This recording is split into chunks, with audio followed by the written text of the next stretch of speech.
ดเผด็จการและนายทหารปานามา มิตรและศัตรูสหรัฐในเวลาเดียวกัน สวัสดีค่ะทุกคนเคยรู้กันไหมคะว่าทำไมผู้ชายคนหนึ่งจะสามารถมีสมองที่ฉลาดเกมโกงที่จะเป็นได้ทั้งมิตรกับสหรัฐที่เป็นถึงลูกรักกันเลยทีเดียวแม้แต่ทำผิดก็กลับเป็นถูกได้แต่ในเวลาเดียวกันก็เป็นศัตรูของสหรัฐเช่นเดียวกันค่ะ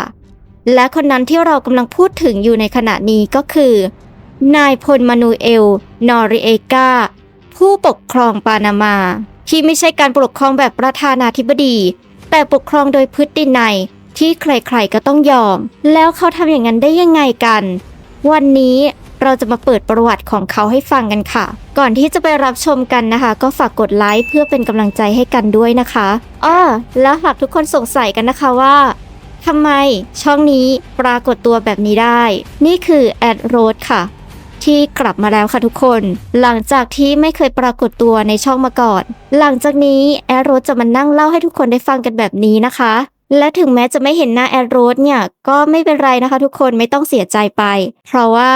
ความลึกลับมักจะน่าค้นหาเสมอจริงหรือเปล่าอันนี้ก็ต้องไปรอดูกันค่ะและหากใครนะคะที่เพิ่งเข้ามาใหม่ช่องนี้นะคะจะเป็นช่องเล่าเกี่ยวกับอาชญากรรมอาชญากรในต่างประเทศและประวัติของเจ้าหน้าที่ตำรวจทหารที่ทำงานปฏิบัติการในต่างประเทศหากใครชื่นชอบเรื่องแบบนี้ก็สามารถกดไลค์กดติดตามเพื่อไม่พลาดคลิปใหม่ๆที่เราจะมาเล่าให้ฟังกันด้วยนะคะซึ่งหลังจากนี้แอโรสจะมานั่งเล่าให้ทุกคนได้ฟังในทุกๆครั้งในทุกๆคลิปก็จะนำเสนอภาพและวิดีโอประกอบที่แอโรสหามาได้เพื่อให้ทุกคนได้ดูกันค่ะถ้าหากทุกคนชอบนะคะก็อย่าลืมคอมเมนต์กันด้วยนะคะว่าอยากให้แอโรสมานั่งแบบนี้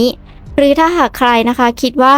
อยากให้เป็นแบบเดิมในการเล่าเรื่องอย่างเดียวโดยไม่เห็นหน้าแอโรสก็บอกได้นะคะแต่แอโรสนะคะก็ยังนำเสนอในรูปแบบเดิมๆในการให้รายละเอียดแบบเดิมๆและข้อมูลที่เป็นเรื่องจริงถ้าถามว่าฟังไปทำไมก็ฟังเพื่อให้ได้สาระความรู้ในสิ่งที่เราเนี่ยอาจจะไม่เคยรู้เพื่อเป็นกรณีศึกษาและให้เป็นแบบอย่างว่าการกระทำความผิดและการกระทำความดีเนี่ยมันแตกต่างกันยังไงและจุดจบเนี่ยมันเป็นอย่างไรในแต่ละเรื่องนั่นเองค่ะเรากลับเข้ามาในเรื่องของนายพลมานูเอล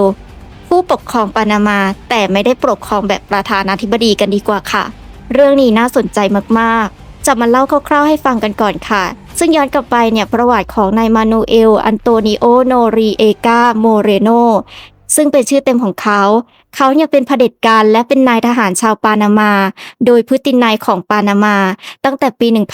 1983 จนถึง 1989 เขาไม่เคยดำรงตำแหน่งประธานาธิบดีปานามาค่ะแต่ปกครองในฐานะเผด็จการทหารที่ไม่ได้มาจากการเลือกตั้งซึ่งทำผ่านประธานาธิบดีหุ่นเชิดเขาสะสมทรัพย์สมบัติส่วนตัวจากการค้ายาเสพติดของกองทัพปานามาและมีความสัมพันธ์อันยาวนานกับหน่วยข่าวกรองของอเมริกันก่อนที่ภายหลังสหรัฐอเมริกาจะทำการรุกรานปานามาเพื่อโค่นล้มเขาลงจากอำนาจเราจะพาย้อนไปดูประวัติชีวิตในวัยเด็กของเขาและครอบครัวของเขากันค่ะมานูเอลเกิดในเมืองปานามาซิตี้ในครอบครัวที่มีฐานะยากจนในครอบครัวเนี่ยมี3เชื้อชาติก็คือเชื้อสายพื้นเมืองปานามาแอฟริกันและสเปนเขาเกิดในวันที่11กุมภาพันธ์ 1934แต่วันเกิดของเขาเนี่ยก็ยังไม่แน่นอนซะทีเดียวนะคะซึ่งมีการบันทึกเป็นวันที่ดังกล่าวหลายครั้งในปี 1934 บางทีก็ 1936 และ 1938 ซึ่งมานูเอลเองเนี่ยก็ได้ให้วันเกิดที่แตกต่างกันด้วยเขาเกิดในละแวกที่ใกล้เคียงกับเอลทาราเปนซึ่งแม่ของเขาเป็นแม่ครัวและก็คนซักผ้าในขณะที่พ่อของเขาเป็นนักบัญชีแต่พ่อแม่ของเขาค่ะไม่ได้อยู่ด้วยกันก็ได้แยกทางกันไปแม่ของเขานะคะก็ได้เสียชีวิตด้วยวัณโรคเมื่อเขายังเป็นเด็กรวมถึงพ่อของเขาก็ได้เสียชีวิตด้วยตามมา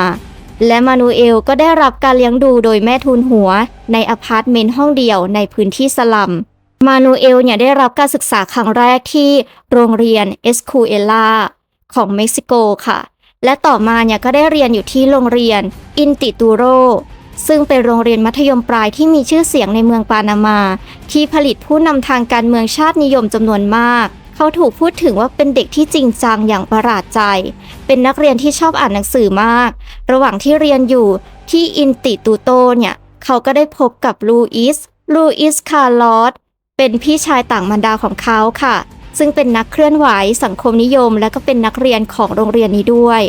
มานูเอลยังไม่เคยพบกับพี่น้องของเขามาก่อนมานูเอลก็เริ่มอาศัยอยู่กับลูอิสซึ่งลูอิสเนี่ยก็แนะนำให้เขารู้จักกับการเมืองรวมถึงการคัดเลือกเขาเนี่ยเข้าร่วมกลุ่มเยาวชนของพรรคสังคมนิยมด้วยซึ่งลูอิสเนี่ยต่อมาก็ได้เป็นผู้อำนวยการศาลเลือกตั้งของปานามาในช่วงเวลาที่เขาเนี่ยอยู่ในกลุ่มเยาวชนสังคมนิยมมานูเอลก็ได้มีส่วนร่วมในการประท้วงและก็เขียนบทความวิพากษ์วิจารณ์การปรากฏตัวของสหรัฐในปานามาในเวลานี้เนี่ยเขาก็เริ่มร่วมงานกับหน่วยข่าวกรองของสหรัฐค่ะโดยให้ข้อมูลเกี่ยวกับกิจกรรมของสหายของเขาให้กับสหรัฐโดยในปี 1955 เงิน$10เป็นเงินก้อนแรกที่เขาได้รับจากสหรัฐซึ่งจริงๆแล้วเนี่ยตอนแรกเนี่ยมานูเอลเขาตั้งใจจะเป็นหมอค่ะแต่ไม่สามารถเข้าเรียนในคณะแพทยศาสตร์ของมหาวิทยาลัยปานามาได้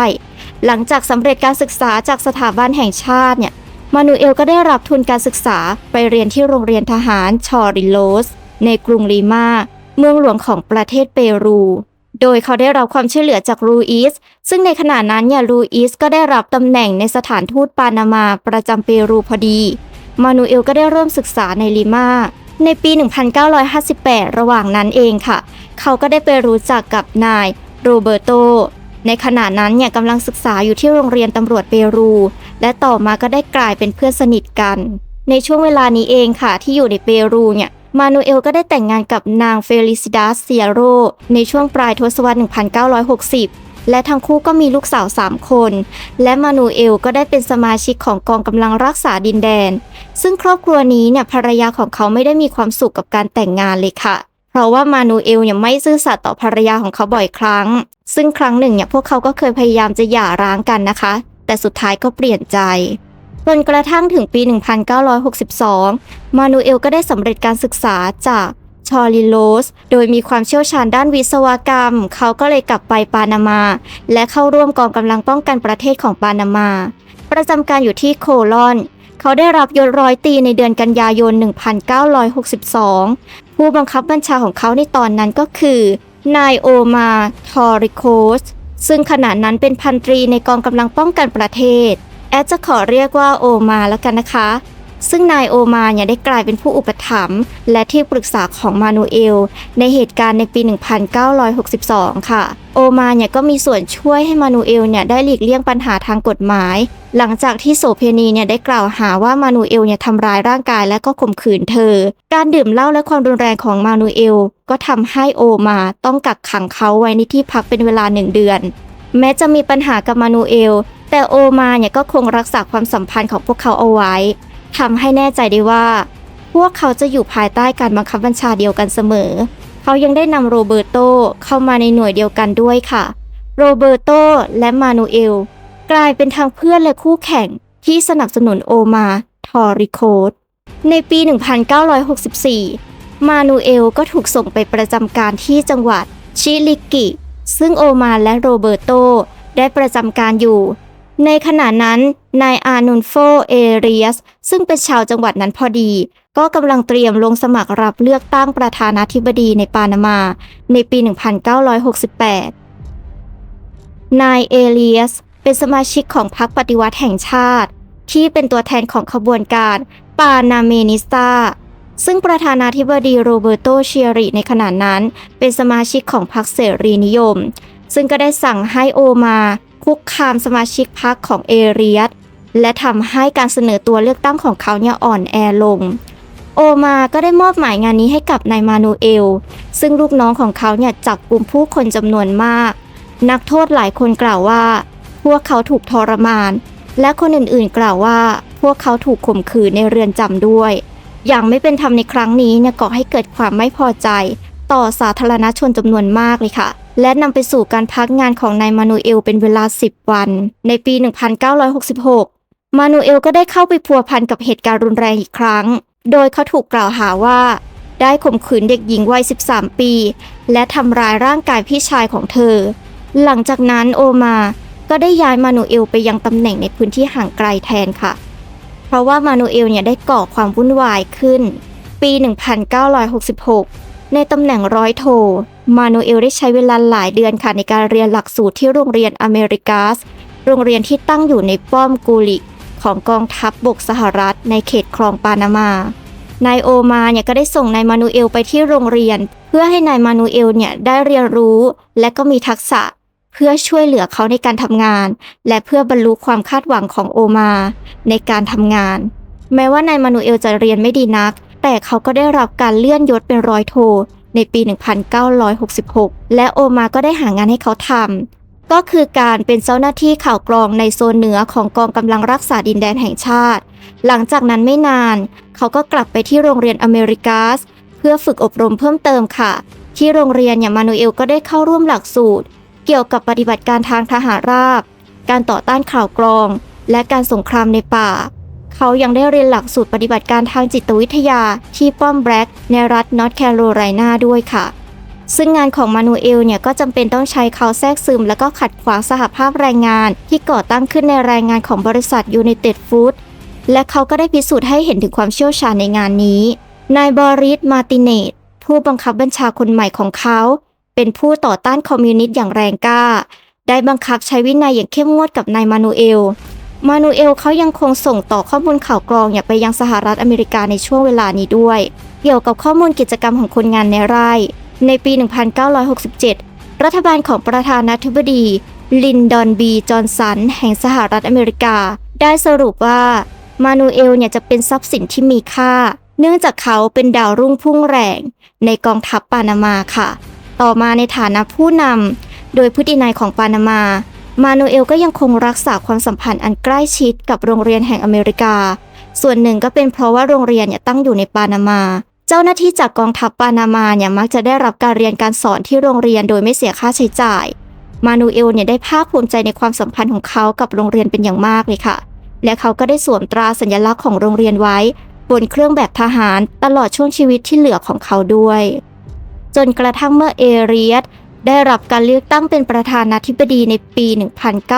1968 หลังจากการรณรงค์หาเสียงแบบประชานิยม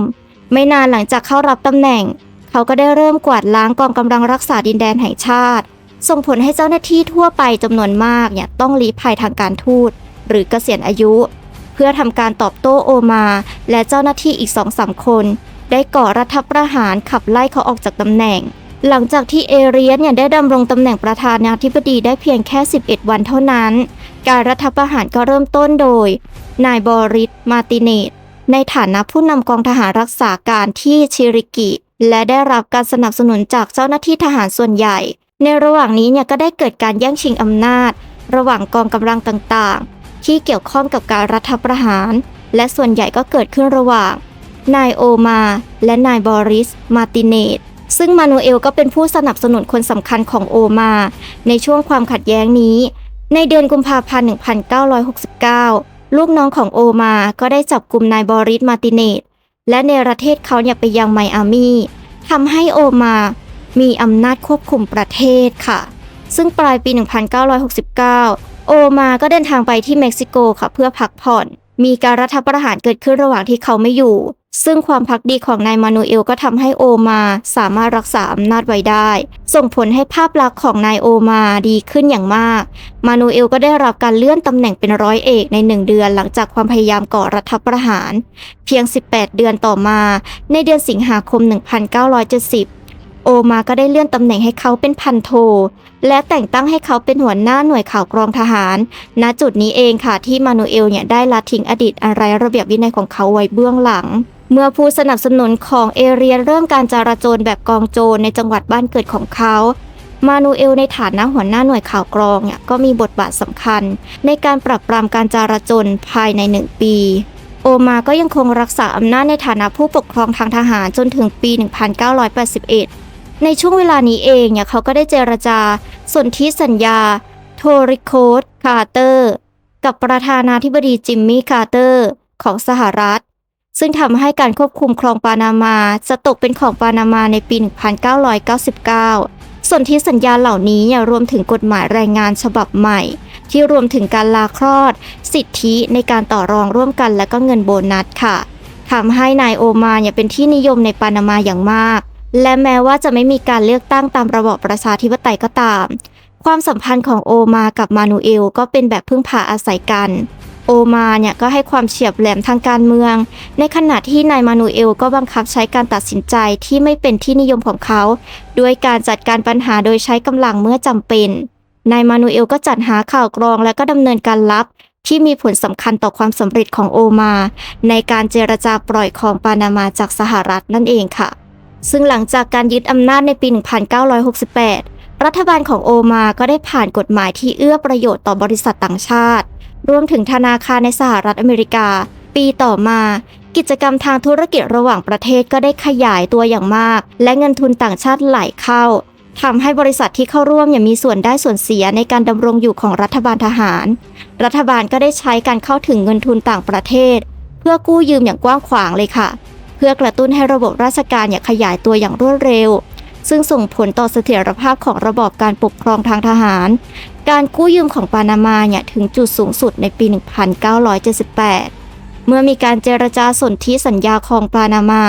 ซึ่งเป็นช่วงเวลาที่รัฐบาลจิมมี่คาร์เตอร์ให้การสนับสนุนระบอบการปกครองของโอมา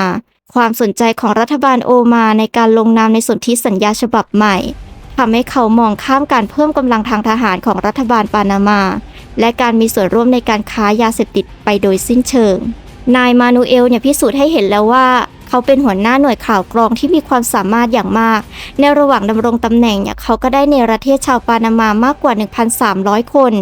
ซึ่งเขามองว่าเป็นภัยคุกคามต่อรัฐบาลเขายังได้เก็บแฟ้มประวัติของเจ้าหน้าที่หลายคนในกองทัพรัฐบาลและตุลาการทำให้เขาสามารถแบล็กเมลพวกเขาได้ภายหลังมานูเอลยังได้ดำรงตำแหน่งหัวหน้าตำรวจการเมืองและหัวหน้ากรมตรวจคนเข้าเมืองอีกด้วยซึ่งในช่วงเวลาที่เขาดำรงตำแหน่งเขาและผู้นำของเขาถูกข่มขู่และถูกคุกคามจากพรรคฝ่ายค้านเขาถูกกล่าวหาว่าทำหน้าที่งานสกปรกของโอมายกตัวอย่างเช่นมานูเอลได้สั่งประหารชีวิตนายเคซุสเฮกเตอร์กันเยโกเอเรลา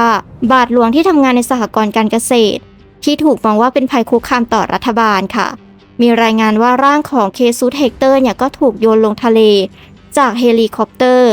ช่วงเวลานี้เขายังได้พยายามแสดงให้เห็นว่าปานามาเป็นศูนย์กลางการบังคับใช้กฎหมายต่อต้านการลักลอบขนยาเสพติดซึ่งเรื่องนี้อาจจะเป็นผลมาจากแรงกดดันจากโอมานั่นเองในช่วงต้นทศวรรษ 1970 เจ้าหน้าที่ตำรวจของสหรัฐก็ได้รับรายงานว่านายมานูเอลอาจจะมีส่วนเกี่ยวข้องกับการค้ายาเสพติดค่ะแต่ไม่มีการสอบสวนทางอาญาใดๆเกิดขึ้น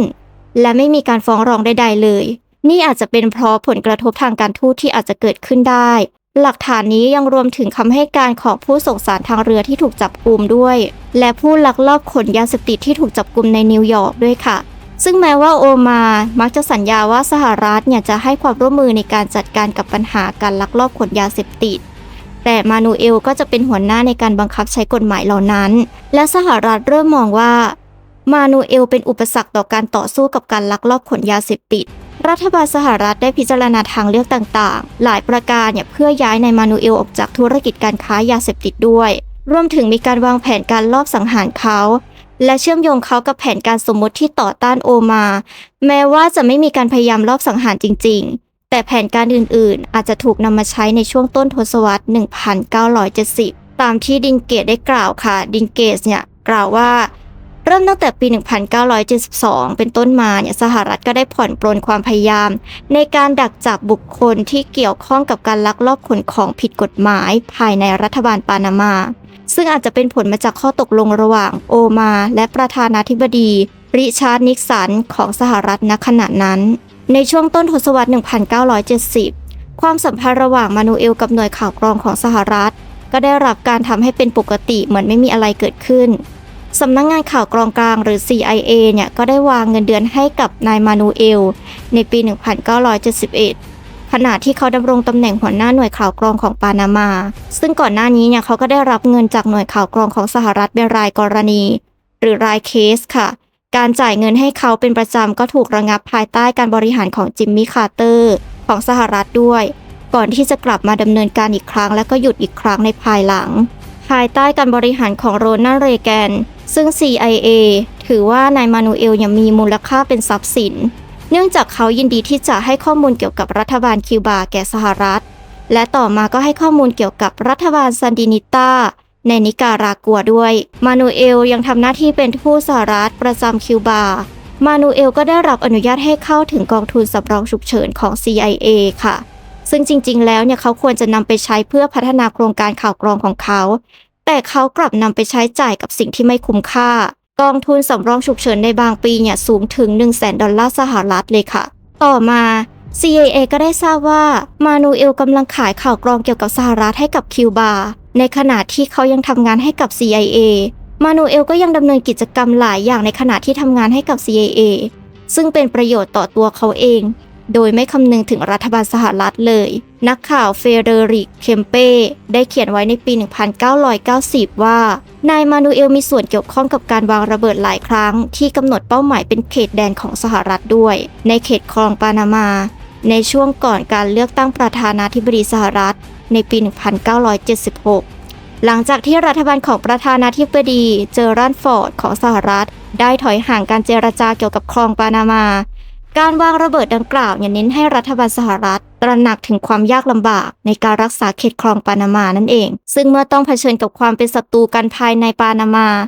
สหรัฐเองก็ได้ทราบถึงการมีส่วนร่วมของนายมานูเอลในการวางระเบิดแต่ก็ตัดสินใจที่จะเพิกเฉยต่อการวางระเบิดดังกล่าวในการประชุมในเดือนธันวาคม 1979 กับจอร์จ W. บุชซึ่งขณะนั้นเป็นผู้อำนวยการหน่วยข่าวกรองกลางมานูเอลเขาก็ได้ทำการปฏิเสธอย่างชัดเจนค่ะว่าไม่ได้มีส่วนเกี่ยวข้องกับการวางระเบิดแต่กลับเสนอว่า CIA เป็นผู้รับผิดชอบเหตุการณ์ดังกล่าวแทนระหว่างการเจรจาสนธิสัญญาคลองปานามารัฐบาลสหรัฐก็ได้สั่งให้หน่วยข่าวกรองทางทหารดักฟังเจ้าหน้าที่ชาวปานามานายมานูเอลก็ได้ค้นพบปฏิบัติการนี้ด้วยค่ะในช่วงต้นปี 1979 และแทนที่จะเปิดเผยต่อสาธารณชนนายมานูเอลกลับติดสินบนเจ้าหน้าที่สหรัฐแทนโดยการซื้อเทปบันทึกเสียงด้วยตนเองเหตุการณ์นี้เป็นที่รู้จักกันในชื่อเรื่องจ่าสิบเอกร้องเพลงแม้ว่าเจ้าหน้าที่ข่าวกรองบางคนต้องการให้จอร์จ W. บุชดำเนินคดีกับทหารที่เกี่ยวข้องแต่เขาก็ปฏิเสธเพราะการทำเช่นนั้นจะเป็นการเปิดเผยบทบาทของนายมานูเอลในเรื่องนี้นั่นเองค่ะ CIA ก็ไม่ได้รายงานเหตุการณ์นี้ต่อทั้งสำนักงานความมั่นคงแห่งชาติหรือกระทรวงยุติธรรมของสหรัฐซึ่งต่อมานายมานูเอลและนายโอมาก็ได้ใช้ความรู้เกี่ยวกับปฏิบัติการดักฟังของสหรัฐเพื่อโน้มน้าวการเจรจาเรื่องคลองปานามาให้เป็นประโยชน์ต่อฝั่งตนเองรวมถึงกิจกรรมที่เกี่ยวข้องกับยาเสพติดของมานูเอลก็ได้รับความสนใจจากรัฐบาลสหรัฐอีกครั้งในระหว่างกระบวนการให้สัตยาบันสนธิสัญญาคลองปานามาแต่หน่วยข่าวกรองของสหรัฐกลับลดความสำคัญเรื่องยาเสพติดลงอีกครั้งเพื่อให้สนธิสัญญาดังกล่าวได้รับการรับรองโดยวุฒิสภาสหรัฐหลังจากช่วงเวลาของกลุ่มซันดินิสตาได้เริ่มการปฏิวัติในนิการากัวเพื่อต่อต้านผู้นำเผด็จการที่ได้รับการสนับสนุนจากสหรัฐก็คือนายอนาสตาซิโอโซโมซาเดบาลีในเดือนสิงหาคม 1978 โอมาและนายมานูเอลก็ได้ให้การสนับสนุนกลุ่มกบฏนี้ในตอนแรกด้วยค่ะโดยจัดหาอุปกรณ์ส่วนเกินให้กับกองกำลังรักษาดินแดนและอนุญาตให้ใช้ปานามาเป็นที่กำบังการขนส่งอาวุธจากคิวบาไปยังนิการากัวโอมาได้แสวงหาภาพลักษณ์ของความน่าเชื่อถือในระบอบประชาธิปไตยให้กับตนเองในช่วงเวลานี้เช่นเดียวกับกลุ่มกบฏซันดินิสตาที่มีในนิการากัวและเขาได้ละทิ้งตำแหน่งผู้นำสูงสุดของเขาที่ได้รับในปี 1972 โดยสัญญาว่าจะมีการเลือกตั้งขึ้นในปี 1984 นายมานูเอลได้จัดการส่งอาวุธที่ซื้อในสหรัฐให้กับกองกำลังซันดินิสตาในนิการากัวซึ่งเป็นข้อตกลงที่เขาได้รับกำไรอย่างมหาศาลสหรัฐก็ได้ค้นพบบทบาทของนายมานูเอลในการจัดหาอาวุธและแม้ว่าเหตุการณ์นี้จะสร้างความอับอายให้กับรัฐบาลของจิมมี่คาร์เตอร์ในสหรัฐก็ตามแต่ก็ไม่มีการฟ้องร้องนายมานูเอลเพราะสหรัฐไม่ต้องการทำให้รัฐบาลที่เป็นมิตรโกรธและประเด็นนี้ก็ถูกทำให้เป็นโมฆะโดยชัยชนะของซันดินิสตาด้วยในปี 1979 ซึ่งหลังจากการโค่นล้มอนาสตาซิโอโซมาซาเดบาเลของนิการากัวนายมานูเอลก็ยังคงลักลอบขนส่งอาวุธต่อไปค่ะและก็ได้ขายให้กับกองโจรฝ่ายซ้ายที่ต่อสู้กับรัฐบาลเผด็จการที่ได้รับการสนับสนุนจากสหรัฐในประเทศเอลซัลวาดอร์หลังจากยึดการขนส่งเหล่านี้ได้โอมาซึ่งมีเพื่อนในรัฐบาลทหารเอลซัลวาดอร์ก็ได้ตำหนินายมานูเอลในเรื่องนี้แม้ว่าการขนส่งจะไม่หยุดโดยสิ้นเชิงก็ตาม จนกระทั่งวันที่ 31 กรกฎาคม 1981 โอมาก็ได้เสียชีวิตในอุบัติเหตุเครื่องบินตกซึ่งการสอบสวนในภายหลังโดยผู้ผลิตเครื่องบินระบุว่าเป็นอุบัติเหตุอำนาจของนายมานูเอลที่มีเหนือการสอบสวนของรัฐบาลก็นำไปสู่การคาดเดาเกี่ยวกับการมีส่วนร่วมของเขาในเหตุการณ์ในครั้งนี้นายฟอเรนซิโอ ฟอเรส อากิล่าได้สืบทอดตำแหน่งของโอมาแต่อำนาจที่แท้จริงไม่ได้อยู่ที่เขาค่ะมันอยู่ที่3คนได้แก่นายนอริเอกานายโรเบโต ดีเอสและนายรูเบน ดาริโอซึ่งมีอันดับรองลงมาจากเขานายฟอเรนซิโอก็ถูกปลดออกจากตำแหน่งอย่างเงียบๆเมื่อวันที่ 3 มีนาคม 1982 ตามข้อตกลงทั่วไปนายโรเบน ดาริโอได้รับการแต่งตั้งให้เป็นหัวหน้าจนถึงปี 1983 หลังจากนั้นกองทัพจะทำงานร่วมกันเพื่อให้แน่ใจว่าเขาได้รับการเลือกตั้งเป็นประธานาธิบดีในการเลือกตั้งที่กำหนดไว้ในปี 1984 ซึ่งในช่วงเวลานี้เองค่ะมานูเอลก็ได้รับแต่งตั้งให้เป็นพันเอกและเสนาธิการของกองกำลังรักษาดินแดนซึ่งโดยพื้นฐานแล้วเป็นตำแหน่งสูงสุดอันดับ2ของประเทศเขาได้ปฏิรูปกองกำลังรักษาดินแดนแห่งชาติเป็นกองกำลังป้องกันปานามาหรือ PDF และด้วยความช่วยเหลือทางการเงินจากสหรัฐอเมริกาเขาจึงได้ขยายและปรับปรุงให้กองทัพทันสมัยมากขึ้นการเลื่อนตำแหน่งอย่างรวดเร็วที่เขาได้รับทำให้เขาได้รับความภักดีจากเหล่านายทหารหนึ่งในขั้นตอนที่เขาใช้เพื่อรวมอำนาจก็คือการนำกลุ่มต่างๆในกองทัพมารวมกันเป็น PDF ในวันที่ 12 สิงหาคม 1983 ตามข้อตกลงก่อนหน้านี้ระหว่างนายมานูเอลกับนายโรเบน ดาริโอ รูเบน ดาริโอได้ส่งมอบตำแหน่งของเขาให้กับนายมานูเอลซึ่งรูเบน ดาริโอได้รับการแต่งตั้งเป็นนายพลคนใหม่โดยเขาเข้าใจว่ามานูเอลจะอนุญาตให้เขาลงสมัครรับเลือกตั้งเป็นประธานาธิบดีแน่ๆแต่รูเบน ดาริโอไม่เคยได้รับการสนับสนุนทางการเมืองอย่างที่เขาคาดหวังไว้เลยค่ะหลังจากการรับตำแหน่งใหม่มานูเอลก็กลับลำจากข้อตกลงโดยบอกกับรูเบน ดาริโอว่าเขาไม่สามารถลงสมัครรับเลือกตั้งได้มานูเอลซึ่งปัจจุบันเป็นหัวหน้าหน่วย PDF จึงกลายเป็นผู้ปกครองโดยพฤตินัยของปานามานั่นเองมานูเอลเลือกที่จะอยู่เบื้องหลังค่ะมากกว่าที่จะเป็นประธานาธิบดีและหลีกเลี่ยงการตรวจสอบจากสาธารณชนที่มาพร้อมกับตำแหน่งนี้ด้วยเขาไม่มีอุดมการณ์ทางสังคมหรือเศรษฐกิจที่เฉพาะเจาะจงและเขามักจะใช้ชาตินิยมทางทหารเพื่อรวมผู้สนับสนุนของเขาพรรค PRD ซึ่งก่อตั้งโดยนายโอมาและได้รับการสนับสนุนอย่างเต็มที่จากครอบครัวทหารถูกใช้โดยนายมานูเอลเพื่อเป็นแนวหน้าทางการเมืองสำหรับหน่วย PDF พรรคนี้ได้รับการสนับสนุนอย่างมากค่ะจากพนักงานรายได้น้อยที่ถูกนำเข้าสู่ระบบราชการของรัฐบาลโดยการขยายตัวภายใต้ของโอมาและนายมานูเอลบังคับให้สมัชชาแห่งชาติปานามาผ่านกฎหมายฉบับที่ 20 ในปี 1983 ซึ่งคาดว่าจะมุ่งเป้าไปที่การปกป้องครองปานามาจากคอมมิวนิสต์และอนุญาตให้การนำเข้าอาวุธของสหรัฐจำนวนมากไปยังกองทัพปานามา กฎหมายนี้ก็ยังเพิ่มขนาดของกองกำลังทหารเป็น3 เท่าด้วยช่วงเวลาที่มานูเอลอยู่ในอำนาจมีการเคลื่อนย้ายเงินทุนจำนวนมากเลยค่ะออกไปจากปานามา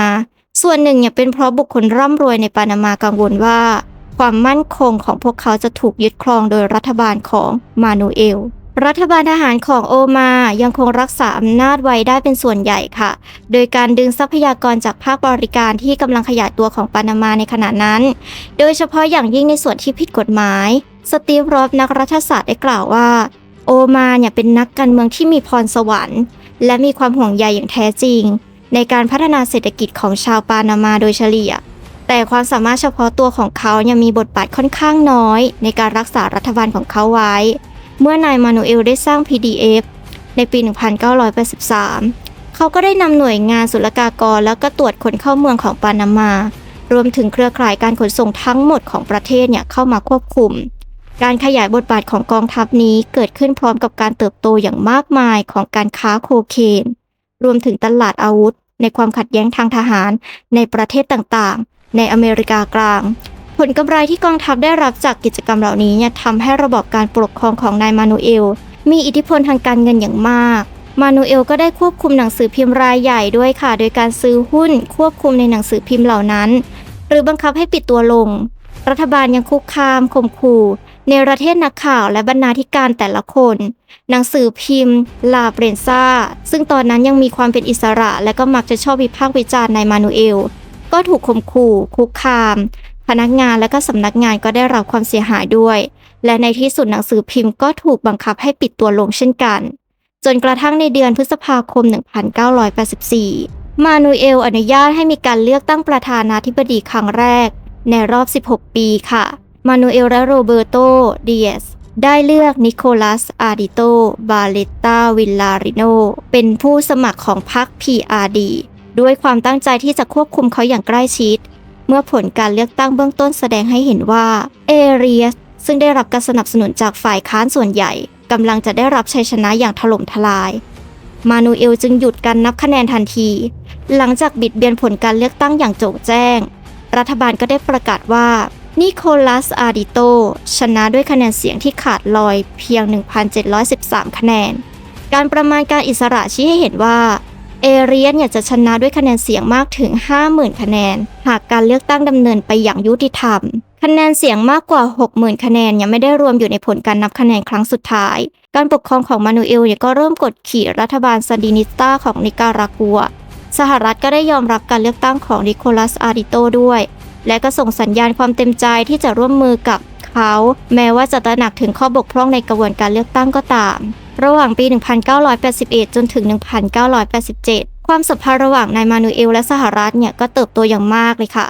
ความสัมพันธ์นี้ขับเคลื่อนโดยการแสวงหาทั้งผลประโยชน์ด้านความมั่นคงของสหรัฐ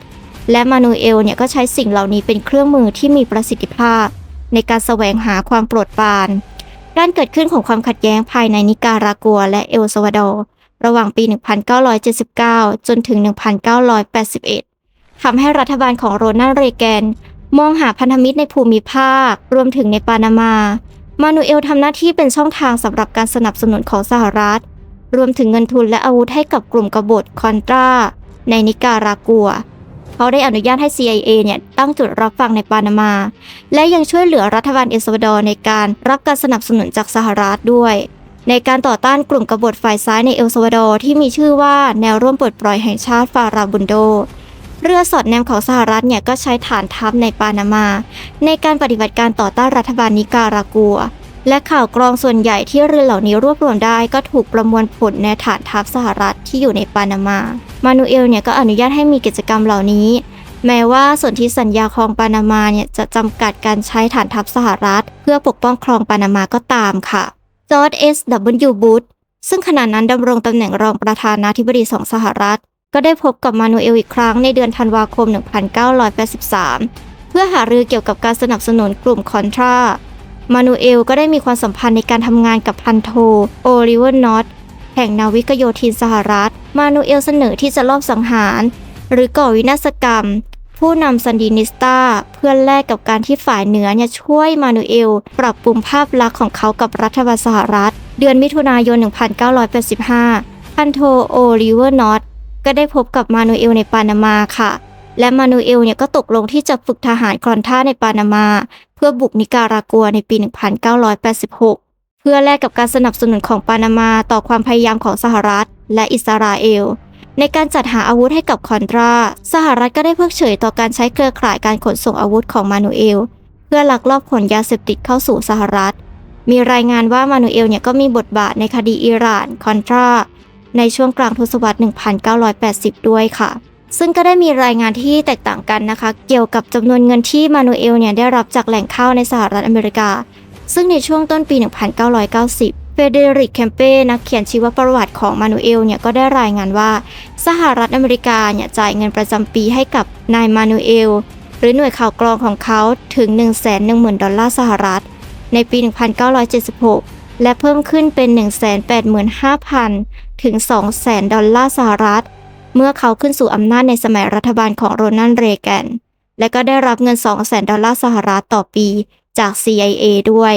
ซึ่งก่อนและก็ระหว่างการพิจารณาคดีของมานูเอลทนายความของมานูเอลคือนายแฟรงค์ เอ รูบิโนอ้างว่ามานูเอลได้รับเงิน 11 ล้านเหรียญสหรัฐจาก CIA ในเดือนมกราคม 1991 อัยการของรัฐบาลกลางก็ได้ยื่นรายงานทางการเงินที่ระบุว่า มานูเอลได้รับเงินรวม 322,000 เหรียญสหรัฐจากกองทัพบกสหรัฐและ CIA ในช่วงเวลา 31 ปีตั้งแต่ปี 1955 ถึง 1986 พวกเขากล่าวว่าการเปิดเผยข้อมูลดังกล่าวมีขึ้นเพื่อหักล้างข้อกล่าวหาจากทนายฝ่ายจำเลยที่ว่ามานูเอลได้รับเงินหลายล้านเหรียญสหรัฐจาก CIA การจ่ายเงินเหล่านี้รวมถึงเงินรวม 70,000 เหรียญสหรัฐเป็นของขวัญและสิ่งจูงใจจาก CIA ด้วยแม้ว่ามานูเอลนะคะจะมีพันธมิตรกับสหรัฐอเมริกาแต่เขายังคงรักษาความสัมพันธ์อันใกล้ชิดกับศัตรูตัวฉกาจของสหรัฐอเมริกาด้วยค่ะรวมถึงคิวบาลิเบียและนิการากัวหนังสือปี 1990 นะคะที่กล่าวถึงการบริหารของมานูเอลได้ระบุว่าเขาได้ขายหนังสือเดินทางปานามาหลายพันเล่มค่ะให้กับรัฐบาลคิวบาเพื่อนำไปใช้โดยหน่วยข่าวกรองคิวบายังได้รับการนำเข้าฮาร์ดแวร์จากปานามาด้วยซึ่งถูกจำกัดโดยการคว่ำบาตรของสหรัฐขณะเดียวกันก็จัดหาอาวุธและเป็นที่ปรึกษาทางทหารให้กับปานามา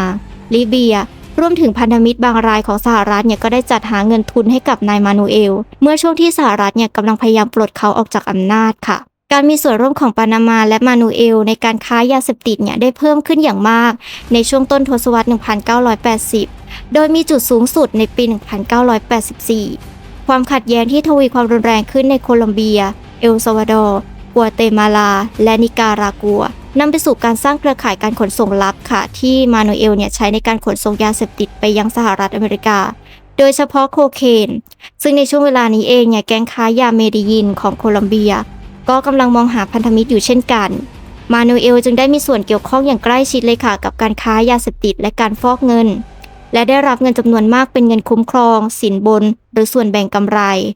ในเดือนมิถุนายน 1986 นักข่าวสืบสวนสอบสวนก็คือนายซีมัวร์เฮิร์ตกล่าวว่าการลดกิจกรรมของมานูเอลสามารถลดการค้ายาเสพติดระหว่างประเทศได้อย่างมากมานูเอลได้สะสมทรัพย์สมบัติส่วนตัวในธนาคารยุโรปอันเป็นผลมาจากกิจกรรมผิดกฎหมายของเขารวมถึงการที่เขาเป็นเจ้าของบ้าน2 หลังในปานามาและอีก1 หลังในฝรั่งเศสอีกด้วยความมั่งคั่งที่กองทัพปานามาสร้างขึ้นจากการลักลอบขนยาเสพติดยังช่วยรักษาเสรีภาพของรัฐบาลเผด็จการที่กองทัพเคยครอบงำอยู่อย่างไรก็ตามค่ะ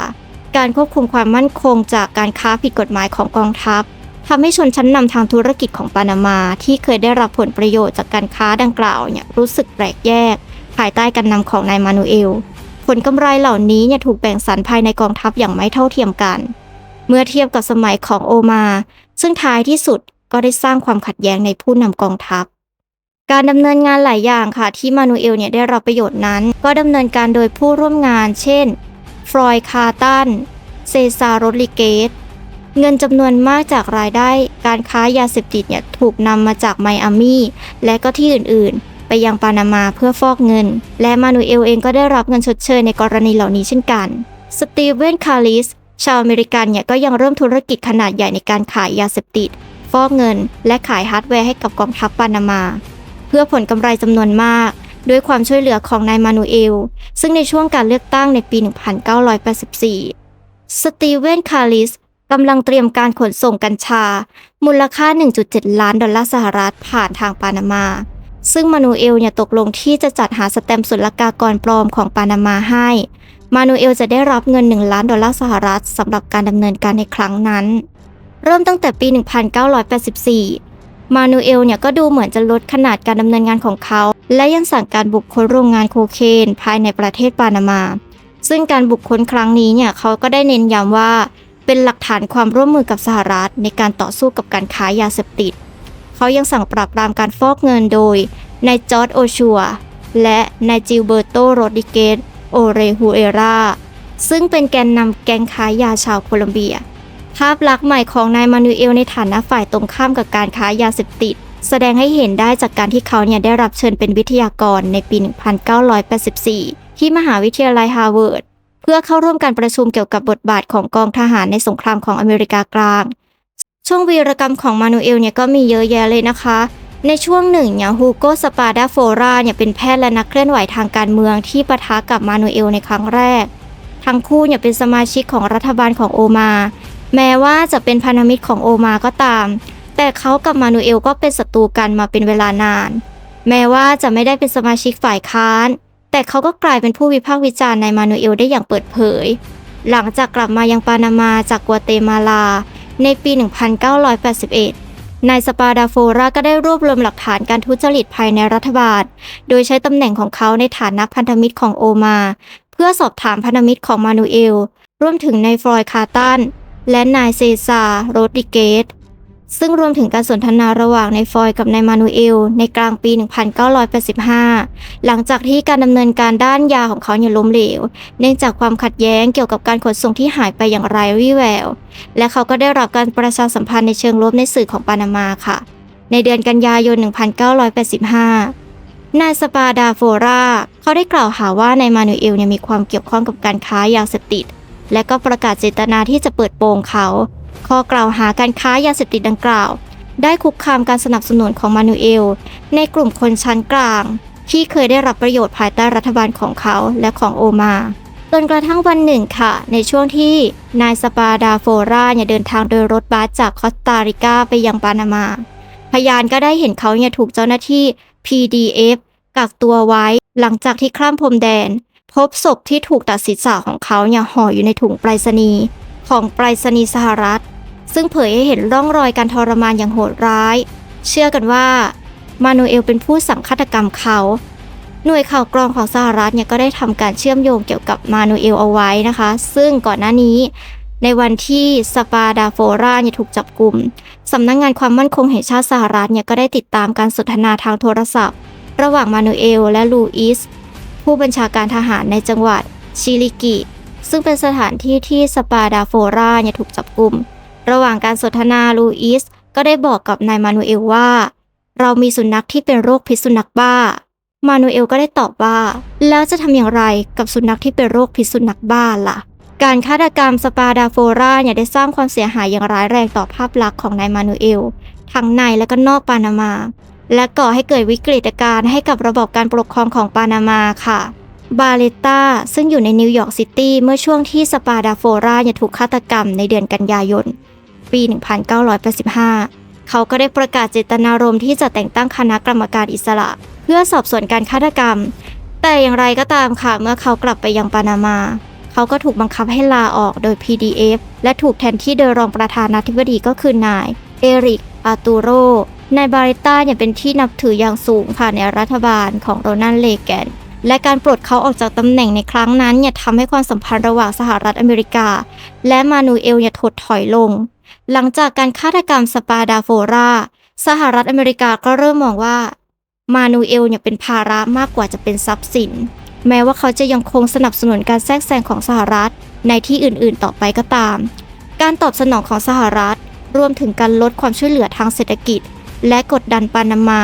ให้ปฏิรูปกฎหมายความลับทางการธนาคารปราบปรามการค้ายาเสพติดสืบสวนคดีของสปาดาโฟราและลดบทบาทของหน่วย PDF ในรัฐบาลการตอบสนองต่อคดีฆาตกรรมของสปาดาโฟราทำให้เกิดความแตกแยกภายในพรรค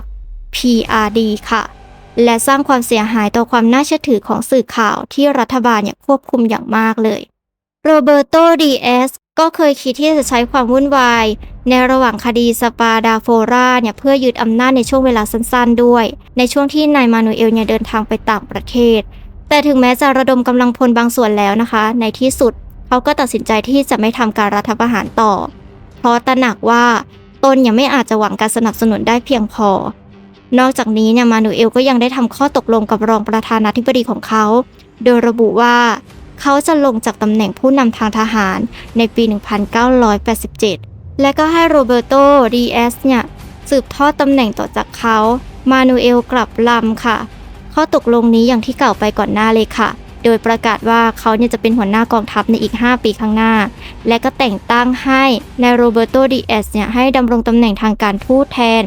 ซึ่งโรเบโต ดีเอสก็ตอบโต้ด้วยการออกแถลงการต่อสาธารณะค่ะโดยกล่าวหาว่านายมานูเอลทุจริตการเลือกตั้งปี 1984 และสังหารสปาดาโฟราและก็ค้ายาเสพติดรวมถึงลอบสังหารโอมาด้วยระเบิดบนเครื่องบินด้วยถ้อยแถลงคำของโรเบโต ดีเอสก็ก่อให้เกิดการประท้วงครั้งใหญ่ มีการต่อต้านมานูเอลโดยมีประชาชน 100,000 คนหรือประมาณ 25% ของประชากรในเมืองปานามา เดินขบวนประท้วงเมื่อวันที่ 26 มิถุนายน 1987 เช่นเดียวกับการฆาตกรรมสปาดาโฟราเหตุการณ์เหล่านี้ทำให้การต่อต้านนายมานูเอลภายในประเทศแข็งแกร่งยิ่งขึ้นและก็รวมตัวกันอย่างเหนียวแน่นมานูเอลก็ได้ตั้งข้อหาโรเบโต ดิแอสว่าเป็นกบฏและได้ปราบปรามผู้ประท้วงอย่างรุนแรงวุฒิสภาสหรัฐก็ได้มีมติขอให้นายมานูเอลลาออกซะจนกว่าจะมีข้อพิจารณาคดีของโรเบโต ดิแอสค่ะซึ่งการตอบสนองของนายมานูเอลเขาก็ได้ส่งเจ้าหน้าที่รัฐบาลไปประท้วงนอกสถานทูตสหรัฐซึ่งการประท้วงดังกล่าวกลายเป็นจลาจลอย่างรวดเร็วส่งผลให้สหรัฐระงับความช่วยเหลือทางทหารทั้งหมดแก่ปานามาและ CIA เองก็หยุดจ่ายเงินเดือนให้กับนายมานูเอลด้วยมติของวุฒิสภามีผลทำให้สหรัฐกลายเป็นผู้พยายามปลดนายมานูเอลออกจากตำแหน่งมานูเอลก็ใช้ประโยชน์จากความรู้สึกต่อต้านอเมริกาที่เพิ่มสูงขึ้นเรื่อยๆเพื่อเสริมสร้างสถานะของตนเองโดยไม่ได้รับการสนับสนุนจากสหรัฐอีกต่อไปปานามาจึงผิดนัดชำระหนี้ต่างประเทศจำนวนมากเลยค่ะและในปีนั้นเศรษฐกิจของประเทศได้หดตัวลง 20% ซึ่งความสัมพันธ์ระหว่างมานูเอลกับสหรัฐก็เสื่อมถอยลงอีกครั้งค่ะในช่วงปลายทศวรรษ 1980 โดยเฉพาะอย่างยิ่งหลังจากที่สหรัฐอเมริกาเริ่มสงสัยว่ามานูเอลกำลังสนับสนุนหน่วยข่าวกรองอื่นๆเจ้าหน้าที่หน่วยข่าวกรองของสหรัฐก็สงสัยว่านายมานูเอลกำลังขายข่าวกรองให้กับรัฐบาลคิวบาก่อนหน้านั้นที่สปาดาโฟรายังมีชีวิตอยู่ยังได้แจ้งให้สำนักงานปราบปรามยาเสพติดแห่งสหรัฐหรือ DEA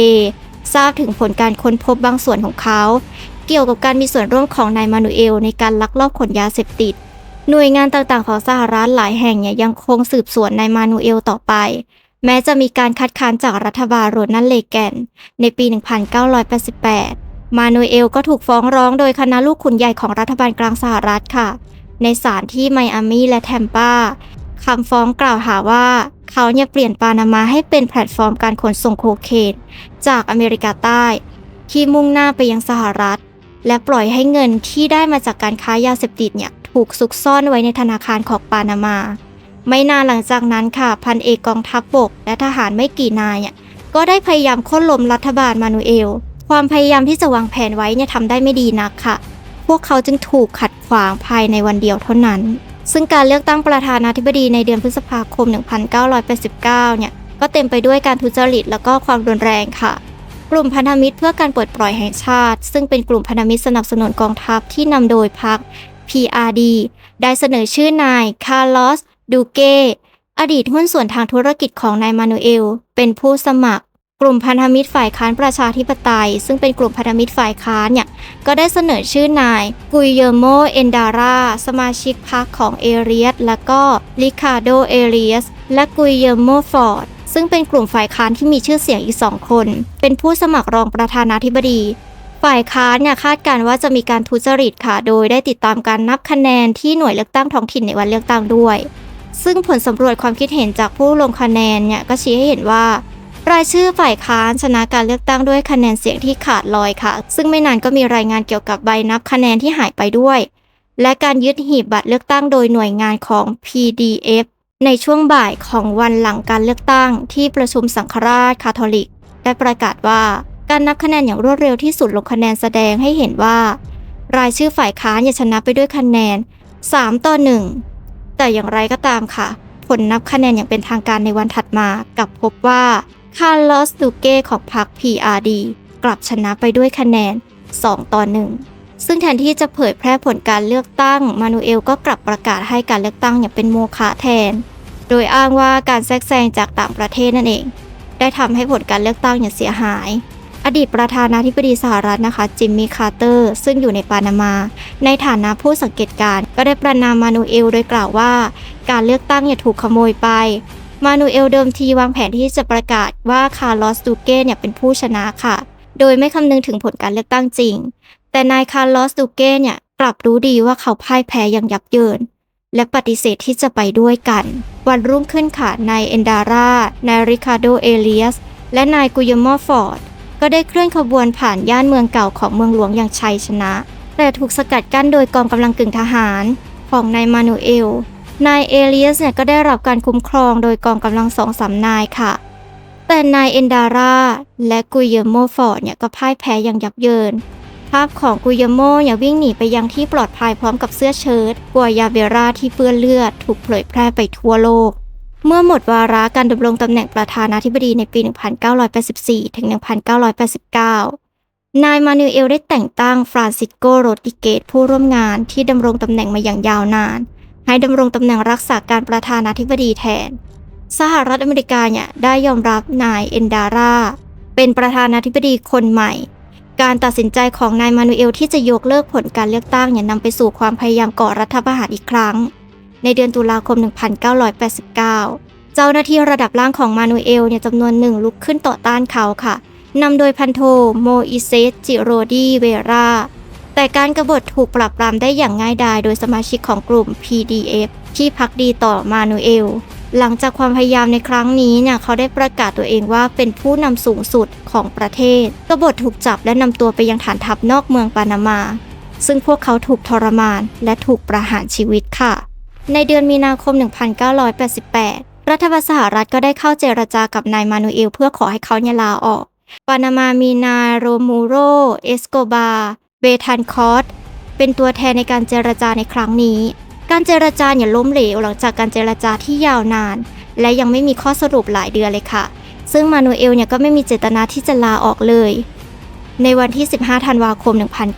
1989 สภานิติบัญญัติที่พรรค PRD ครองเสียงข้างมากก็ได้กล่าวถึงภาวะสงครามระหว่างสหรัฐอเมริกาและปานามานอกจากนี้นะคะยังประกาศให้มานูเอลเป็นประธานเจ้าหน้าที่บริหารของรัฐบาลด้วยซึ่งเป็นการทำให้สถานการณ์ที่ดำเนินมานานกว่า6 ปีรัฐบาลสหรัฐได้ระบุว่ากองกำลังของมานูเอลกำลังคุกคามทหารและพลเรือนของสหรัฐเหตุการณ์3เหตุการณ์เกิดขึ้นใกล้กับช่วงเวลาของการรุกรานและจอร์จ H.W. บุชได้กล่าวถึงสาเหตุของการรุกรานดังกล่าวซึ่งเหตุการณ์เมื่อวันที่ 16 ธันวาคมเจ้าหน้าที่สหรัฐ4 นายถูกให้หยุดที่ด่านตรวจนอกสำนักงานใหญ่ของ PDF ในย่านเอลชาลิโลเมืองปานามาค่ะกระทรวงกลาโหมสหรัฐก็ได้ระบุว่าทหารเหล่านี้กำลังเดินทางโดยไม่มีอาวุธในรถยนต์ส่วนตัวและพยายามหลบหนีหลังจากที่รถของพวกเขาถูกล้อมรอบด้วยพลเรือนและกองกำลังของ PDF ร้อยโทโรเบิร์ต บาสแห่งนาวิกโยธินสหรัฐถูกยิงเสียชีวิตในเหตุการณ์ในครั้งนี้ผู้รักชาวอเมริกันที่เห็นเหตุการณ์ก็ถูกจับกุมและถูกคุกคามโดยหน่วย PDF เช่นกันค่ะสหรัฐอเมริกานะคะเริ่มรุกรานปานามาเมื่อวันที่ 20 ธันวาคม 1989 แม้ว่าการสังหารนาวิกโยธินจะเป็นเหตุผลที่ชัดเจนสำหรับการรุกรานก็ตามแต่ปฏิบัติการดังกล่าวได้รับการวางแผนไว้เป็นเวลาหลายเดือนก่อนที่เขาจะเสียชีวิตการเคลื่อนไหวครั้งนี้ถือเป็นปฏิบัติการทางทหารที่ใหญ่ที่สุดของสหรัฐนับตั้งแต่สงครามเวียดนามและรวมถึงทหารมากกว่า 27,000 นายรวมถึงเครื่องบิน300 ลำด้วยค่ะการรุกรานเริ่มต้นด้วยการทิ้งระเบิดที่กำหนดเป้าหมายไปที่ยานพาหนะส่วนตัวของนายมานูเอลและสำนักงานใหญ่ PDF ที่ตั้งอยู่ในเมืองปานามาซิตี้สลัมหลายแห่งในใจกลางเมืองถูกทำลายลงซึ่งวันต่อมาจากการรุกรานรองพันเอกลูอิสเดลชิตของมานูเอลก็ได้ถอยพร้อมกับทหารบางส่วนไปยังภูเขาที่อยู่นอกเมืองเดวิดหลังจากวางทุ่นระเบิดที่สนามบินแม้ว่านี่จะเป็นส่วนหนึ่งของแผนฉุกเฉินสำหรับการรุกรานนะคะแต่ลูอิสเดลซิตก็ตัดสินใจอย่างรวดเร็วเลยค่ะว่ากองทัพปานามาไม่ได้อยู่ในสถานะที่จะสู้รบแบบกองโจรกับสหรัฐอเมริกาได้และเจรจายอมแพ้สหรัฐอเมริกา 23 นายเสียชีวิตในการปฏิบัติการในครั้งนี้รวมถึง2 นายที่เสียชีวิตจากการยิงของฝ่ายเดียวกันทหาร 324 นายได้รับบาดเจ็บจำนวนผู้เสียชีวิตในหมู่กองกำลังปานามาสูงกว่ามากระหว่าง300ถึง845 คนรัฐบาลสหรัฐรายงานพลเรือนเสียชีวิตระหว่าง202จนถึง250 รายซึ่งอเมริกันวอชประมาณการว่ามีพลเรือนเสียชีวิตมากกว่า300 รายและสหประชาชาติประมาณการว่ามีพลเรือนเสียชีวิตมากกว่า500 รายค่ะวันที่ 29 ธันวาคม 1989 สมัชชาใหญ่แห่งสหประชาชาติก็ได้ลงมติด้วยคะแนนเสียง75ต่อ20 เสียงและงดออกเสียง40 เสียงเพื่อประณามการรุกรานในครั้งนี้ว่าเป็นการละเมิดกฎหมายระหว่างประเทศอย่างร้ายแรงจากผลสำรวจของ CBS ก็พบว่า ชาวปานามาวัยผู้ใหญ่ 92% สนับสนุนการรุกรานของสหรัฐและ 76% เนี่ยหวังว่ากองกำลังสหรัฐจะบุกโจมตีในเดือนตุลาคมระหว่างการรัฐประหารนักเคลื่อนไหวก็คือนายบาบาร่าเทนได้โต้แย้งข้อค้นพบนี้โดยกล่าวในสารคดีที่ได้รับรางวัลออสการ์เมื่อปี 1992 เรื่อง The Panama Deception ว่า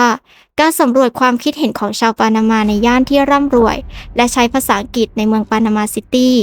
ซึ่งเป็นกลุ่มชาวปานามาที่มีแนวโน้มสนับสนุนการกระทำของสหรัฐมากที่สุดได้อธิบายถึงปฏิกิริยาของพลเรือนต่อการรุกรานว่าโดยทั่วไปเนี่ยพวกเขาบอกว่าเห็นใจนั่นเองค่ะ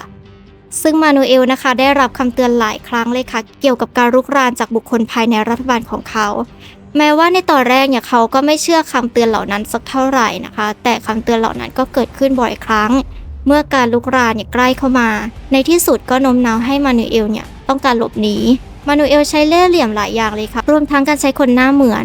และการเล่นเสียงที่บันทึกไว้ของเขาเนี่ยซ้ำๆเพื่อสร้างความสับสนให้กับการเฝ้าระวังของสหรัฐเกี่ยวกับที่อยู่ของเขาค่ะซึ่งระหว่างเที่ยวบินเนี่ยมานูเอลก็มีรายงานว่าเขาเนี่ยได้หลบภัยกับนักการเมืองที่สนับสนุนหลายคนเลยรวมถึงนายบาบินาเอเรล่านายกเทศมนตรีของซานมิเกลิโต2 วันสุดท้ายของเที่ยวบินของเขาเนี่ยเขาก็ได้ใช้เวลาบางส่วนกับนายจอร์จครูปนิกพันธมิตรของเขาเองซึ่งเป็นพ่อค้าอาวุธที่สหรัฐต้องการตัวมากเช่นเดียวกันซึ่งเทมเป้นะคะก็รายงานว่ามานูเอลคิดที่จะขอลี้ภัยในสถานทูตคิวบาและประเทศนิการากัวแต่ทั้งสองที่เนี่ยถูกล้อมรอบด้วยกองทหารสหรัฐในวันที่ 5 ของการรุกรานเนี่ยมานูเอลและอีก 4 คนเนี่ยได้ลี้ภัยในสถานเอกอัครราชทูตอัครสังฆราชนะคะซึ่งเป็นสถานทูตของสันตาสำนักในปานามาหลังจากขู่ว่าจะหลบหนีไปยังชนบทและนำการรบแบบกองโจรหากไม่ได้รับความช่วยเหลือเขาได้ส่งมอบอาวุธส่วนใหญ่ของตนเองและขอลี้ภัยจากอาร์ชบิชอปโฮเซเซบาสเตียนลาโบอาเอกอัครราชทูตของพระสันตะปาปาค่ะด้วยสนธิสัญญาที่ขัดขวางไม่ให้การรุกรานสถานทูตของนครรัฐวาติกันทหารสหรัฐจากหน่วยเดลต้าฟอร์ดจึงได้สร้างแนวป้องกันรอบอาคารเอกอัครราชทูตความพยายามที่จะขับไล่ในมานูเอลเนี่ยออกจากภายในซึ่งวิธีที่หน่วยทหารสหรัฐใช้ในการปราบก็ได้แก่การยิงเครื่องยนต์ของยานพาหนะการเปลี่ยนสนามใกล้เคียงเนี่ยให้เป็นลานจอดเฮลิคอปเตอร์และการเปิดเพลงร็อกดังๆจ่าสิบเอกจอห์นบิชอปแห่งหน่วยรบพิเศษก็ได้จัดหาเทปคาสเซ็ตของวงแวนฮาเลนมาให้ค่ะหลังจากนั้นเนี่ย10 วันมานูเอลก็ยอมจำนนในวันที่ 3 มกราคม 1990 ซึ่งเขาเนี่ยก็ถูกคุมขังในฐานะเฉลยศึกและต่อมาก็ถูกนำตัวไปยังสหรัฐอเมริกาซึ่งหลังจากที่ถูกจับกุมนะคะมานูเอลก็ถูกย้ายไปยังห้องขังในศาลรัฐบาลกลางไมอามีซึ่งเขาเนี่ยถูกฟ้องในข้อหา10 กระทงที่คณะลูกขุนใหญ่ในไมอามีเนี่ยยื่นฟ้องเมื่อ2 ปีก่อนการพิจารณาคดีเนี่ยล่าช้าไปจนถึงเดือนกันยายน 1991 เพื่อพิจารณาว่ามานูเอลเนี่ยถูกพิจารณาคดีหรือไม่ซึ่งหลังจากที่เขาถูกคุมขังในฐานะเฉลยศึกความสามารถในการรับฟังหลักฐานและพยานและวิธีการจ่ายเงินสำหรับการต่อสู้คดีของมานูเอลการพิจารณาคดีสิ้นสุดลงในเดือนเมษายน 1992 เมื่อมานูเอลเนี่ยถูกตัดสินว่ามีความผิดใน 8 ข้อหาค่ะใน 10 กระทงก็ได้แก่การค้ายาเสพติดการโชคทรัพย์และฟอกเงินเมื่อวันที่ 10 กรกฎาคม 1992 มานูเอลก็ถูกตัดสินจำคุก 40 ปีซึ่งในกระบวนการก่อนการพิจารณาคดีรัฐบาลก็ระบุว่ามานูเอลเนี่ยได้รับเงิน 322,200 ดอลลาร์สหรัฐจากกองทัพบกสหรัฐค่ะและจากหน่วย CIA ด้วยมานูเอลเขายืนยันว่าเขาได้รับเงินเกือบ10 ล้านดอลลาร์และควรได้รับอนุญาตให้เป็นพยานเกี่ยวกับงานที่เขาทำเพื่อรัฐบาลด้วยศาลแขวงเนี่ยตัดสินว่าข้อมูลเกี่ยวกับปฏิบัติการที่มานูเอลมีส่วนร่วมโดยอ้างว่าเป็นการตอบแทนเงินจากสหรัฐเนี่ยไม่เกี่ยวข้องกับการต่อสู้คดีของเขาเลยค่ะศาลตัดสินว่าแนวโน้มของหลักฐานดังกล่าวที่จะสร้างความสับสนให้กับคณะลูกขุนนั้นมีน้ำหนักมากกว่าคุณค่าในการพิสูจน์ใดๆซึ่งพยานคนหนึ่งในการพิจารณาคดีก็คือคาร์ตันซึ่งเคยขนส่งยาเสพติดทางเครื่องบินให้กับมานูเอลมาก่อนข้อมูลเกี่ยวกับความเชื่อมโยงของมานูเอลกับ CIA เนี่ยรวมถึงความสัมพันธ์ที่ถูกกล่าวหาของเขากับจอร์จ W.บุชถูกปกปิดไม่ให้ใช้ในการพิจารณาคดีค่ะหลังจากการพิจารณาคดีเนี่ยมานูเอลก็ได้ยื่นอุทธรณ์คำวินิจฉัยของผู้พิพากษาที่มีลักษณะกีดกันต่อศาลอุทธรณ์ภาค 11 ศาลก็ได้ตัดสินให้รัฐบาลเนี่ยชนะคดี โดยระบุว่ามูลค่าการพิสูจน์ที่เป็นไปได้ของเอกสารนี้ค่อนข้างต่ำนั่นเองค่ะก่อนที่จะได้รับมอบหมายให้ไปคุมขังถาวรเนี่ยมานูเอลก็ถูกคุมขังที่ศูนย์กักขังกลางของเมืองไมอามี่มานูเอลถูกคุมขังที่เรือนจำกลางของไมอามี่ภายใต้มาตรา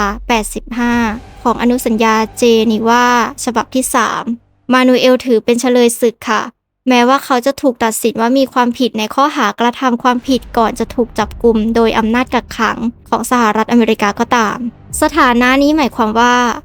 เขามีห้องขังส่วนตัวพร้อมอุปกรณ์อิเล็กทรอนิกส์และอุปกรณ์ออกกำลังกายด้วยห้องขังของเขายังมีชื่อเล่นว่าห้องชุดประธานาธิบดีขณะที่นายมานูเอลอยู่ในเรือนจำเนี่ยเขาก็ได้รับการเยี่ยมเยียนเป็นประจำค่ะเป็นเวลา 2 ปีโดยบาทหลวงคริสเตียนอีแวนเจลิคัน2 คนก็คือริกแบรนนอนและรูดี้เออร์นันเดสมานูเอลซึ่งนับถือนิกายโรมันคาทอลิกมีรายงานว่าเขาได้เปลี่ยนมานับถือศาสนาคริสต์นิกายอีแวนเจลิคันในเดือนพฤษภาคม 1990 ค่ะและรับบัพติศมาในเดือนตุลาคม 1992 ขณะที่ยังอยู่ในเรือนจำเนี่ยโทษจำคุกของมานูเอลก็ได้รับการลดหย่อนจาก 40 ปีเหลือ 30 ปี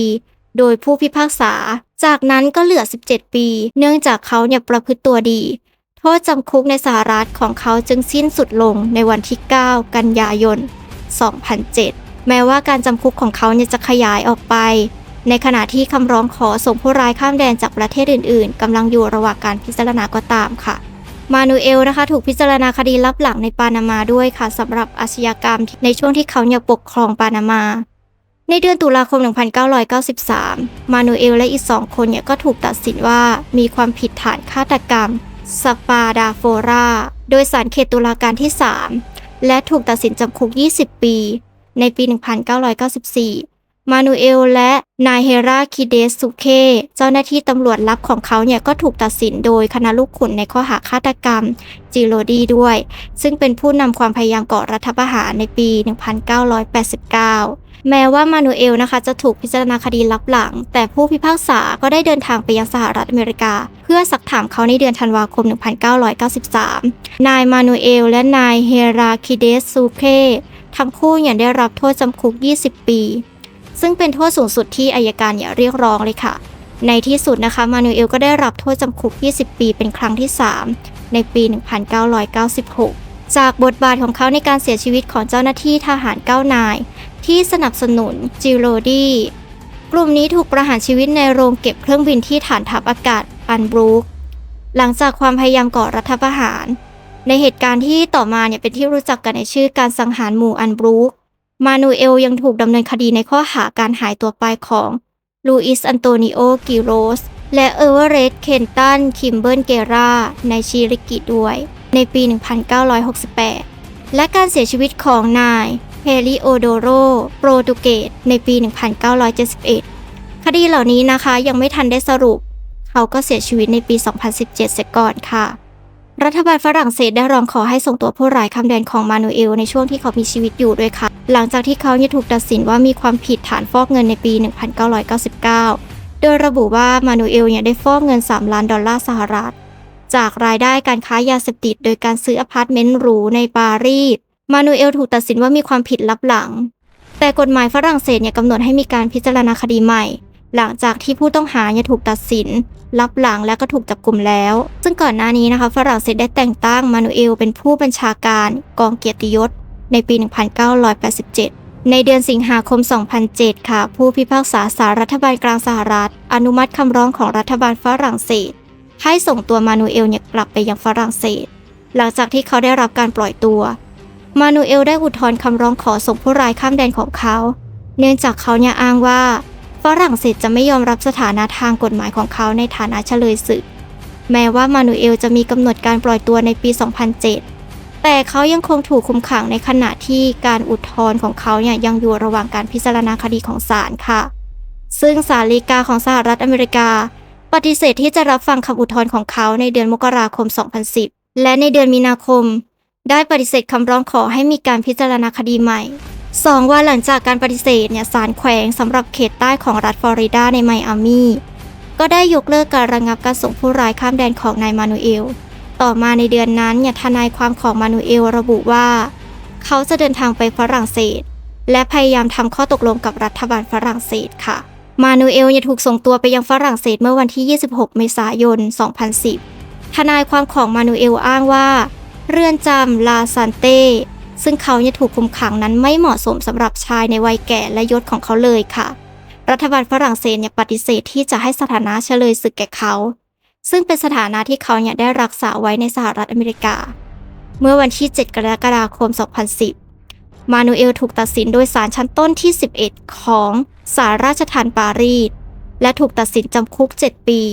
อัยการในคดีนี้ก็ได้เรียกร้องให้จำคุก 10 ปีนอกจากนี้แล้วศาลยังสั่งให้ยึดเงินจำนวน 2.3 ล้านยูโร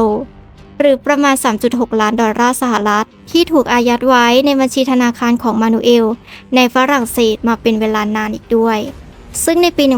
1999 ค่ะรัฐบาลปานามาก็ได้พยายามขอให้สหรัฐส่งผู้ร้ายข้ามแดนของเขาเนื่องจากเขาถูกพิจารณาคดีลับหลังและถูกตัดสินว่ามีความผิดฐานฆาตกรรมในปานามาในปี 1995 หลังจากที่มานูเอลถูกคุมขังในฝรั่งเศสปานามาก็ได้ขอให้รัฐบาลฝรั่งเศสส่งผู้ร้ายข้ามแดนเพื่อที่เขาจะได้เผชิญกับการพิจารณาคดีในข้อหาละเมิดสิทธิมนุษยชนในปานามารัฐบาลฝรั่งเศสเคยระบุไว้ก่อนหน้านี้ค่ะว่าจะไม่ส่งผู้ร้ายข้ามแดนจนกว่าคดีในฝรั่งเศสจะสิ้นสุดลงแล้วเท่านั้นแต่วันที่ 23 กันยายน 2011 ศาลฝรั่งเศสก็ได้สั่งให้ปล่อยตัวมานูเอลโดยมีเงื่อนไขค่ะโดยส่งผู้ร้ายข้ามแดนไปยังปานามา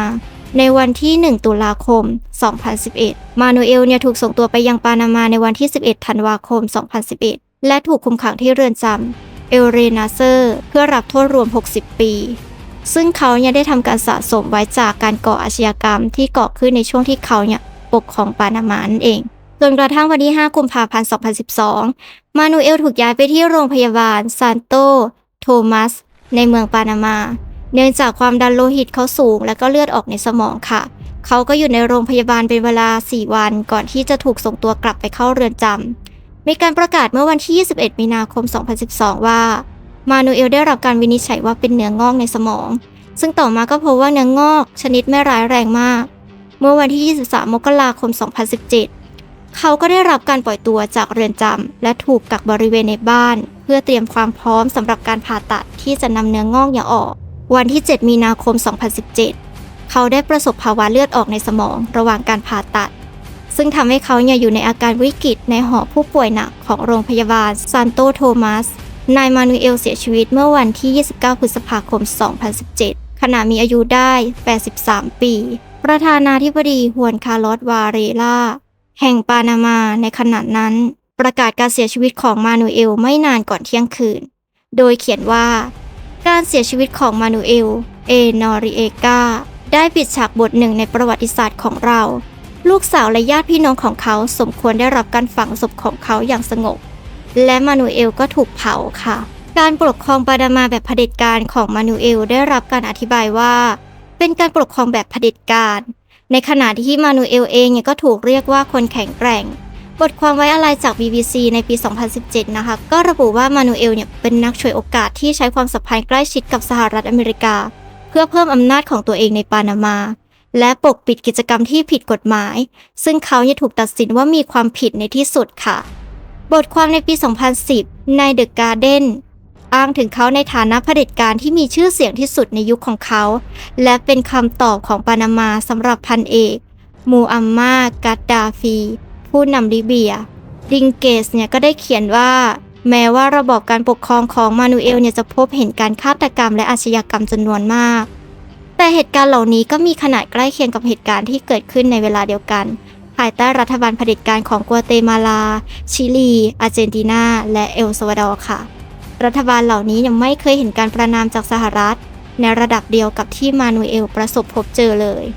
ซึ่งหลังจากการเสียชีวิตของมานูเอลในบทความของ The Atlantic ได้เปรียบเทียบเขากับนายคาสโต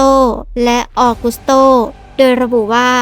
ในขณะที่นายคาสโตเป็นศัตรูของสหรัฐอเมริกาและนายออกุสโตเป็นพันธมิตรมานูเอลก็สามารถเป็นได้ทั้งสองอย่างบทความเรียกมานูเอลว่าเป็นต้นแบบของการแทรกแซงของสหรัฐในละตินอเมริกาผู้นำที่ไร้กฎหมายและโหดร้ายซึ่งสหรัฐปลูกฝังและสนับสนุนแม้จะมีข้อบกพร่องที่ชัดเจนและร้ายแรงก็ตาม ผู้เขียนระบุว่าแม้ว่าปานามาเนี่ยจะเป็นประชาธิปไตยที่เสรีมากขึ้นหลังจากการปลดมานูเอลแต่ก็ยังคงมีปัญหาการคอร์รัปชันและการค้ายาเสพติดในขณะที่นายดาเนียลออร์เตกาซึ่งสหรัฐเนี่ยก็พยายามต่อสู้ด้วยความช่วยเหลือของนายมานูเอลก็ยังคงอยู่ในอำนาจอย่างมั่นคงในนิการากัวค่ะและก็ได้โต้แย้งว่าสิ่งเหล่านี้เนี่ยแสดงให้เห็นถึงความล้มเหลวของแนวทางของสหรัฐในการแทรกแซงละตินอเมริกานั่นเอง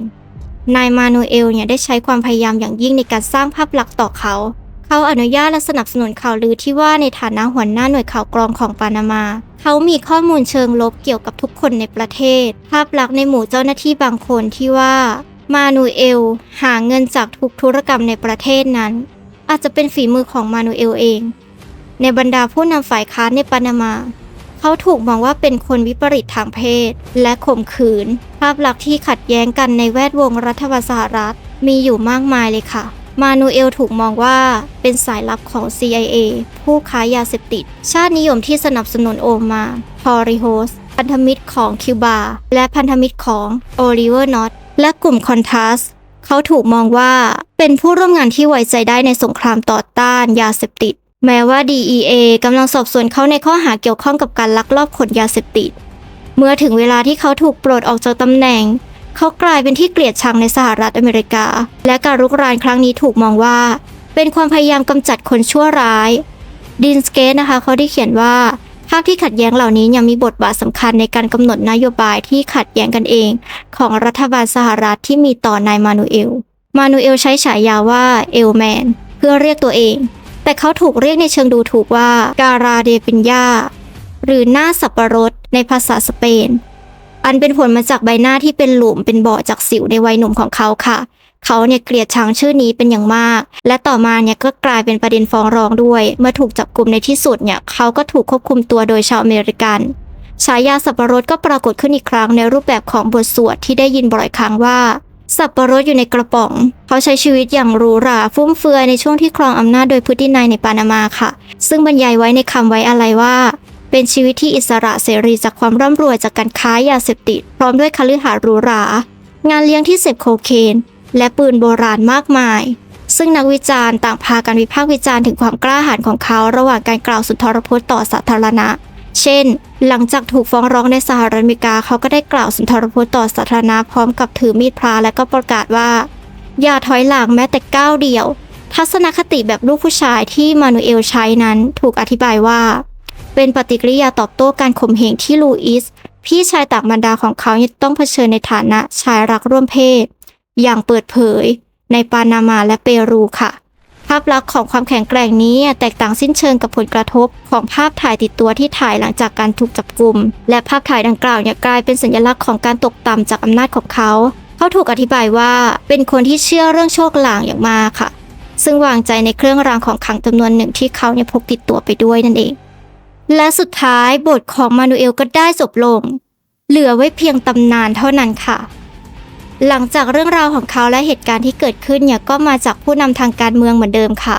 และความขัดแย้งกันในประเทศต่างๆที่พยายามกุมอำนาจเหนือกันมานูเอลเองก็ได้สะท้อนให้เห็นว่าเขาก็คือเครื่องมือชนิดหนึ่งในความขัดแย้งระหว่างประเทศต่างๆด้วยความโลภของเขาเองจึงนำไปสู่การกระทำที่ผิดกฎหมายเรื่อยๆเพื่ออำนาจของเขาในปานามาท้ายแล้วนะคะสิ่งเหล่านี้ก็ย้อนทำลายตัวเขาเองซึ่งเขาก็รู้ตัวเองดีค่ะไกลเกินกว่าที่เขาจะลงจากตำแหน่งได้แล้วเขาก็ได้จากไปกับความทรงจำที่เลวร้ายของเขา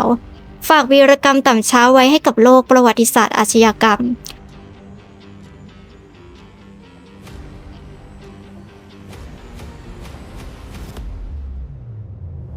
แล้วทุกคนล่ะคะมีความคิดเห็นยังไงกับเรื่องนี้กันบ้าง